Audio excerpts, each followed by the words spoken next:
Cambiamos de tema en la mañana informativa. Este 2023 se cumplen 7 años de la implementación de la Ley de Etiquetado de Alimentos, normativa que busca distinguir si los productos son altos en azúcares, grasas saturadas, sodio o calorías. Ahora, varias preguntas. ¿Han sido eficientes estas etiquetas, este cambio en la normativa? Vamos a analizarlo junto a la nutrióloga Dulce Cristus y académica de la Facultad de Medicina de la Universidad Católica, doctora Verónica Irribarra. Muchas gracias por acompañarnos. Muy buenos días. Muy buenos días, ¿cómo están? Bien, muchas gracias. 7 años, pero lo que uno puede entender, y también en términos de otros países que han buscado adaptar esta norma que se aplicó en nuestro país, tiene buenos resultados y también se ha ido adaptando y siendo conocida por los consumidores, por la gente, ¿no? Así es. Obviamente cualquier norma es perfectible, pero es muy importante destacar que nuestro país fue pionero en tratar de traducir la información nutricional para que todo el público pudiera comprenderla mejor. El poner sellos de advertencia también motivó a que las personas empezaran a preocuparse un poco más de elegir lo que comían. Entonces eso ha sido tremendamente valioso porque ha creado más conciencia respecto a mejorar la calidad de la alimentación, que es un factor tremendamente relevante en las enfermedades crónicas no transmisibles, que son fundamentalmente un problema de salud en todo el mundo. Usted decía, doctora, es perfectible a 7 años. ¿Qué se debería ir potenciando, modificando, cambiando con respecto a esta ley de etiquetado o esta norma? Bueno, en Chile comenzaron 4 sellos característicos respecto a la cantidad de azúcar, la cantidad de grasa, la cantidad de sal, la cantidad de calorías. Otros países imitaron estas medidas en varias partes del mundo, México en América Latina, y también agregó, por ejemplo, la advertencia sobre si los alimentos tenían edulcorantes o tenían cafeína o no sería, y por lo tanto sugerían que no fueran apropiados para consumo de niños, digamos. Pero la verdad es que tampoco se puede poner todas las advertencias de manera que tampoco cabrían en los paquetes, claro, y podrían crear también confusión. Claramente esta presión de parte de la ciudadanía como un consumidor más informado ha motivado también que nosotros podamos ver en los pasillos de los supermercados que ahora se aclara mejor que hay pasillos completos de alimentos con menos procesamiento o alimentos más naturales, con alto contenido de fibra, cosa que antes la gente no tenía en su vocabulario, hablar si los alimentos tenían o no tenían fibra, tenían o no tenían edulcorante. Eso ha sido un gran avance. Claro, avances también que se ven en distintos efectos, doctora, en estos 7 años. Por ejemplo, las empresas de alimentos que como gancho para vender sus productos tienen que sean más saludables.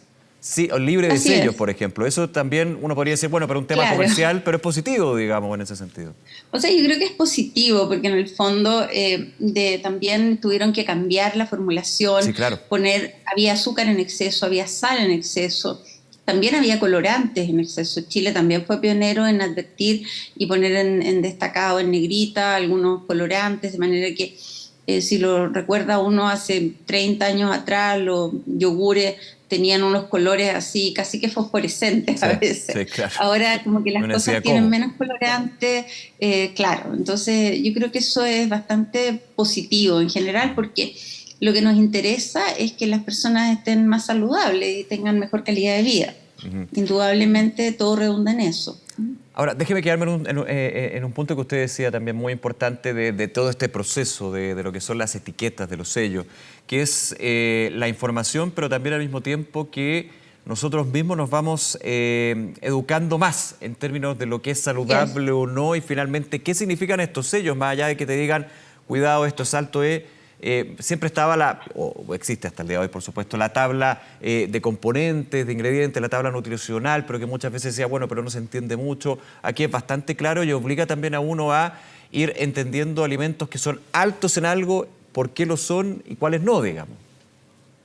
Bueno, hay dos cosas. Uno son los sellos y otro es el listado de componentes nutricionales que tiene los primeros que aparecen son los que están en mayor cantidad.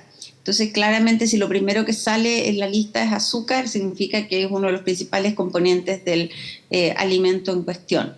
Ahora, nosotros no estamos por que la gente evite absolutamente consumir productos ultraprocesados, sino que esté más alerta, porque en todas las recomendaciones de alimentación saludable se permite consumir todo tipo de alimentos. El problema es la cantidad y la frecuencia, Claro.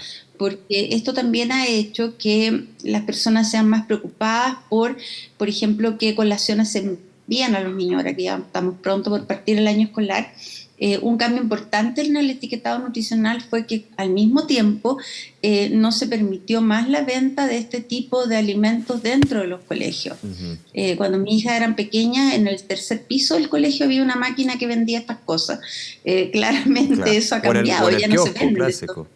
Exacto, no, pero es que Ujú. en este caso era peor, ni siquiera tenían que bajar los 3 pisos al kiosco, Ya, estaba en la puerta de la sala. está al Y lado, claro. eso era algo normal, que a la gente no le llamaba la atención. Hoy en día cualquiera armaría un escándalo si ve eso en un colegio. Entonces, esa conciencia ha sido mucho más productiva en términos de eso que tratar de estar sabiendo exactamente cuántos nutrientes tiene tal cosa. O sea, hay como una conciencia colectiva respecto a consumir alimentos más saludables y no mandar alimentos altos en sellos todos los días como colación de colegio, por Claro, ejemplo, ha digamos. tenido un impacto también, qué bueno que lo tome así, doctora, ese punto, en la misma publicidad, en, por ejemplo, aquellos alimentos que altos en azúcares, sodio u otros que presentaban para los niños la imagen de un animal u otro. Bueno, eso también ha ido cambiando, en parte como distintas medidas para buscar una alimentación más sana. Uno entendería que aislada una medida de otra no sirve, pero finalmente es una mirada más integral sobre el problema. O sea, sí, lo que se propone hoy en día es hacer recomendaciones respecto a patrones de alimentación. Los patrones de alimentación que recomiendan las sociedades médicas en Europa y en Estados Unidos en base a evidencia Ujú. dicen que todos debiéramos comer dietas en que los alimentos basados en plantas sean una parte más importante. Tampoco en el fondo se aíslan alimentos, como debe comer tal alimento o no comer tal otro, porque es el contexto general. Y en eso la dieta de estilo mediterráneo, dieta en el entendido de la palabra dieta como estilo de Claro, hacer las cosas, más que como una prescripción de comidas que para comer o bajar de no, peso. exacto, no, sino como un patrón de alimentación que por lo demás es lo que a nosotros nos es natural, porque tenemos la suerte de vivir en uno de los 5 lugares del mundo donde el clima es precisamente mediterráneo, lo que significa que tenemos abundancia de fruta, de verdura, podemos comer legumbres, podemos comer pescado, producimos un excelente aceite de oliva, que en Chile todo el que se produce es de calidad extra virgen, es fresco además, porque la gente no se fija mucho en eso, pero cuando uno va al supermercado, las botellas de aceite de oliva tienen la fecha de producción y en general es del mismo año. Por lo mismo, no tiene sentido que uno gaste dinero comprando un aceite de oliva importado, porque en ese aceite de oliva importado las aceitunas tal vez se cosecharon hace 5 años y ya no va a tener ni los antioxidantes ni los polifenoles que tiene un aceite de oliva fresco. Entonces tenemos muchas ventajas nosotros, al menos en la zona central del país, para adoptar una alimentación de estilo mediterráneo y también ahora está mucho más de moda dietas basadas en plantas. No necesariamente todos tenemos que ser vegetarianos o veganos, pero Claro. sí le hace bien al planeta y a nuestra salud no tener una superabundancia de carnes en nuestra alimentación, especialmente carnes si son ultraprocesadas, porque en el fondo también se ha visto que aumentan el riesgo de ciertos cánceres del tubo digestivo. Entonces todo va en un estilo de alimentación más que en un ingrediente en particular.